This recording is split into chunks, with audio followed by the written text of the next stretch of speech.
जय माता दी। हर हर महादेव। यदि इस चैनल पे नए हो तो चैनल के सब्सक्राइब करना, लाइक करना और बेल घंटी को प्रेस करना और 4-5 लोगों को शेयर करना। आज का विषय पूजा का उत्तम समय क्या होना चाहिए। आज उसी बिंदु पे हम बात कर रहे हैं कि यदि अगर हम पूजा करें तो किस समय करें कि ज़्यादा मुझे लाभ मिले। तो पूजा का समय जो होता है वो सबसे उत्तम समय बोला जाता है ब्रह्म मुहूर्त। अब आपके दिमाग में एक चीज़ और आएगा कि ब्रह्म मुहूर्त कब बोला जाता है। तो ब्रह्म मुहूर्त जो है आपका 3 बजे से लेके 5 बजे तक का ब्रह्म मुहूर्त बोलते हैं। तो आप 3 बजे से लेके 5 बजे के बीच में कभी भी पूजा कर सकते हो और उस समय पूरी ब्रह्मांड में सारी शक्तियां जो पॉजिटिव शक्तियां विचरण करती हैं और उससे क्या होगा कि आपके अंदर प्राण आयु, क्योंकि ये प्राण जो है आपके शरीर में जब कम होता है तो जिंदगी आपकी छोटी हो जाती है और जब प्राण भरपूर मात्रा आता है तो जिंदगी लंबी हो जाती है। तो पूजा करने से सबसे बड़ी जो फायदा होता है वो प्राण आयु आपके अंदर बढ़ता है। तो प्राण बढ़ाने के लिए हम लोग को ब्रह्म मुहूर्त में पूजन करना चाहिए। अब पूजन कैसे करें कि हमको ज्यादा लाभ मिले। सबसे पहले तो पूजन करने का विधि है कि ब्रह्म मुहूर्त में जगे और स्वच्छ जल से स्नान करें। इसके बाद पूजा रूम को पूरी तरह से क्लीन कर लें, पोछा लगा लें और फोटो को पूरी तरह से पोंछ उछले। जितने भी आपके दीपक हैं उन सभी को पूरी तरह से धो लें। घी का दीपक जलाएं और उसमें अगर माता की पूजा कर रहे हैं तो लंबा बाती लगाएं और यदि कोई भगवान का पूजा कर रहे हैं तो उसमें गोला बत्ती लगाएं। इसके बाद अपने अंतःकरण को शुद्ध करने के लिए और शरीर को शुद्धि करने के लिए षष्ठ कर्म हम लोग को करना चाहिए। अब षष्ठ कर्म क्या होता है? सबसे पहले हम लोग पवित्रीकरण करेंगे, अपने शरीर का पवित्री करेंगे। इसके बाद आचमन करेंगे। आचमन करने के बाद शिखा बंधन करेंगे। शिखा बंधन करने के बाद हम लोग चंदन धारण करेंगे और चंदन धारण करने के बाद हम लोग दीपक को जलाएंगे, कलश पूजन करेंगे। यदि कलश पूजन तो कुछ विशेष पूजन पर होता है, लेकिन अगर जो भाई बहन कलश पूजन कर देंगे तो कलश पूजन कर सकते हैं।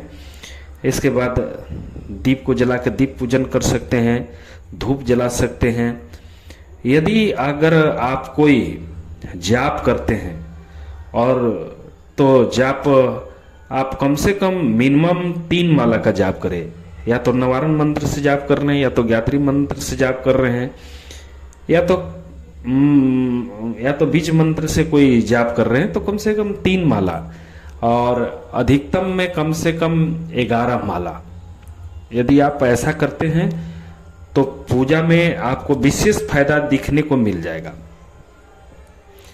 बहुत भाई बहन तो 5-10 मिनट पूजा में बैठते हैं और इसके बाद इतनी जल्दी होता है कि वो बढ़िया से धूप बत्ती भी नहीं दिखा पाते हैं और पूजा रूम से निकल जाते हैं।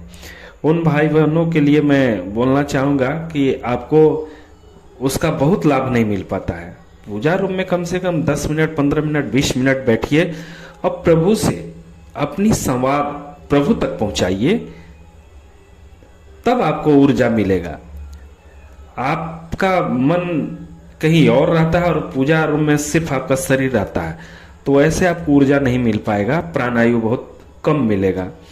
तो प्राणायु अगर लेना है तो सबसे पहले आपको पूजा में मन लगाना होगा और जिन इष्ट को आप पूजा कर रहे हैं उनसे रिश्ता जोड़ना पड़ेगा, घनिष्ठता बनाना पड़ेगा और डायरेक्ट उनसे संवाद करना पड़ेगा आपको। तब जाके आपको ज्यादा फायदा मिलेगा, ज्यादा आपको लाभ मिलेगा। तो पूजा में आप अगर इस विधि विधान से यदि आप पूजा करते हैं तो आपको विशेष लाभ मिलेगा। अब रहा ये तो ब्रह्म मुहूर्त आपको सुबह का हो गया। अब संध्या में भी जो भाई बहन एक टाइम पूजा करते हैं उनसे आग्रह है कि आप दोनों टाइम पूजन करें। जैसे संध्या में आप 6 बजे तक कर लें और सुबह में 5 बजे से कर लें। उससे क्या होता है कि प्रभु को दोनों समय एक तो भोग लगाना चाहिए।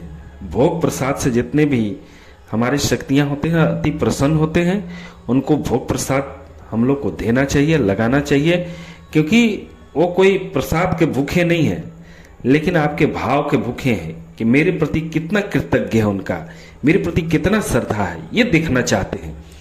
वो तो हमको हमेशा कुछ न कुछ देते हैं और हमेशा देते ही रहते हैं। वो तो प्रभु हैं, वो तो साक्षात हैं, वो परम ब्रह्म हैं। उनको हम लोग क्या दे सकते हैं? कुछ नहीं दे सकते हैं। सिर्फ वो तो प्रभु देखते हैं कि आपके अंदर भक्ति क्या है, आपके अंदर सत्यता कितना है, आपके अंदर चाहत कितना है प्रभु का पाने का, वो देखना वो चाहते हैं। यदि आप इस चैनल पे नए हैं तो इसी तरह से और भी वीडियो हम बनाते रहते हैं और आप तक पूरी मेहनत और निष्ठा ईमानदारी के साथ आप तक एक एक पूजा पाठ से रिलेटेड सारी बात आपके बीच में निचोड़ करके मैं रखने का काम करता हूं। आप यदि इस चैनल पे नए हो तो कम से कम मेरे चैनल को सब्सक्राइब करो और लाइक करो, ताकि आने वाला समय में हम इसी तरह का और भी वीडियो बनाएं और आप तक पहुंचाएं और आपको बताएं कि पूजा पाठ कैसे करें जिससे अधिक से अधिक सफलता मिल सके। क्योंकि देखो इस ब्रह्मांड में पॉजिटिव निगेटिव दोनों शक्ति होते हैं। अब तुम्हारे ऊपर डिपेंड करता है कि आप पॉजिटिव शक्ति को बुलाना चाहते हो कि निगेटिव शक्ति को बुलाना चाहते हैं। इस पृथ्वी में विचरण दोनों करते हैं। आपका आचार विचार जैसा होता है वैसा शक्ति को आप बुला लेते हो। आपका यदि मन सात्विक है तो सात्विक शक्ति आएंगे, आपका मन तामसिक है तो तामसिक शक्ति आएंगे। तो उस पर डिपेंड करता है। लेकिन ज्यादातर भाई बहनों का मैं यही संदेश देना चाहूंगा कि आप जब भी पूजन करो तो बिल्कुल तुम सात्विक हो जाओ। कोई भी नॉन वेज चाहे और कोई भी गलत चीज का सेवन न करो, जिससे कि प्रभु का आपके ऊपर दया दृष्टि पड़ता रहे। इसलिए मैं सभी भाई बहनों से आग्रह करूंगा कि जब भी आप पूजन करो तो बिल्कुल आप एकदम निष्पक्ष